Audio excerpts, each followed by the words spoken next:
Hi, my name is Alex and this is the factory. Today we are going to go over the electronics cabinet and the soldering cabinet. So this is the soldering cabinet. What I'm wearing right here is for protection safety reasons. So a few things that we have in the soldering cabinet is our different soldering power supplies. And all of this requires you to go through a safety training with one of our specialists, and then once you've been trained, you can use these at your own will. This is electronics kits. Different things we have in here are little bits, are Raspberry Pis and Makey-Makeys.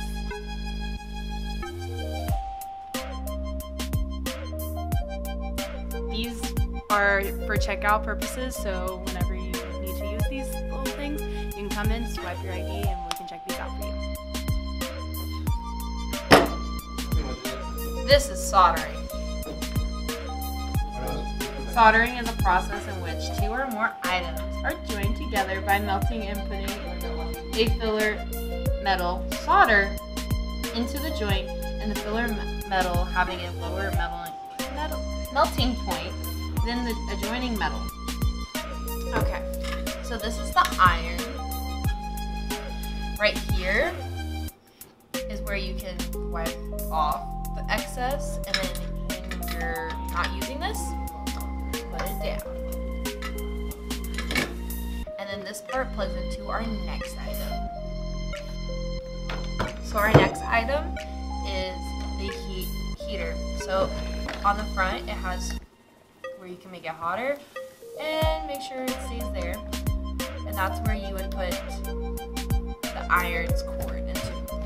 And there's the on and off button. And then you plug this side into an outlet. So sometimes when you're doing soldering, you need to use a magnifying glass to see the little bits and pieces that you're trying to join together. So we have this handy dandy item here at the factory.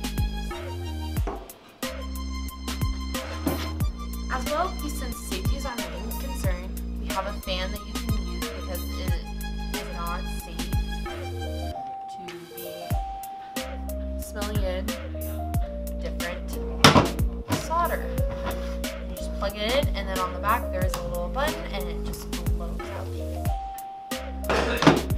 Alrighty. So another one is helping hands.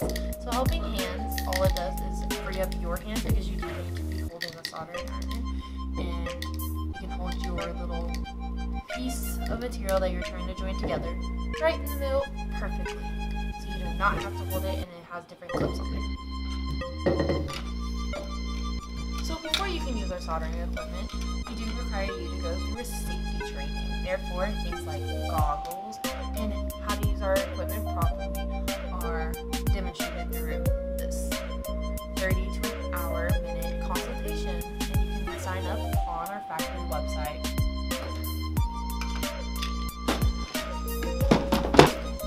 A Raspberry Pi. So a Raspberry Pi has a Linux-based operating system, so for a beginner without any programming experience, this can be harder to tackle. However, the Raspberry Pi is more versatile in its programming languages and has many digital IP pins. And we have a few different options in the Raspberry Pi boards, including 0s and 3Bs, which have built-in Wi-Fi. So these are the different things that are inside a Raspberry Pi kit. So we have the different little boards, plugins. All of this explains what's in here and how many of it you have in here. So when you're checking it out for use, we look at these to make sure everything is in here.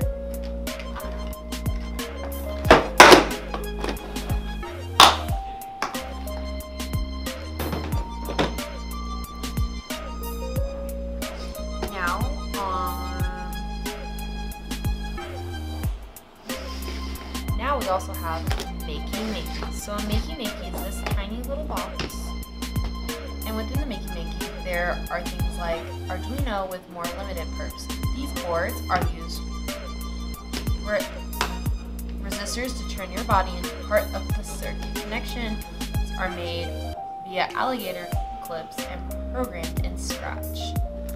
And these are the different little pieces inside of it. So the board, a little instructions all right here, the different cords for it.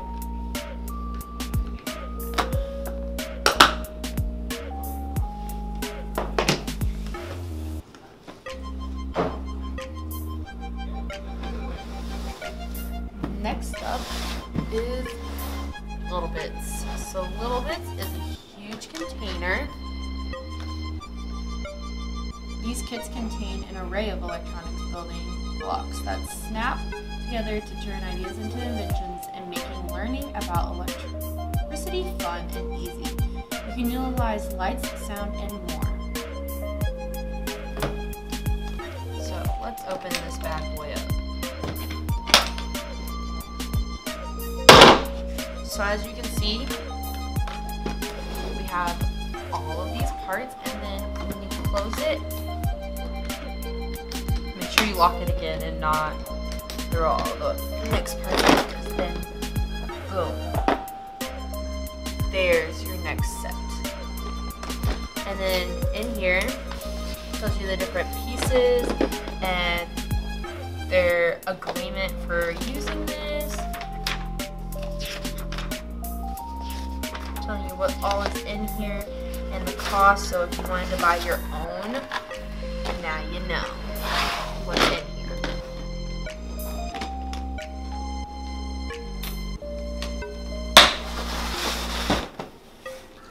And lastly, but not least, is our 3D doodler.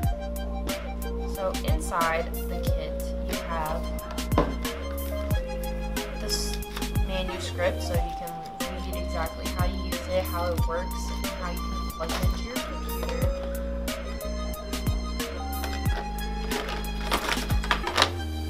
The actual 3D doodler itself, and then the cord it goes to. And these are all available for checkout.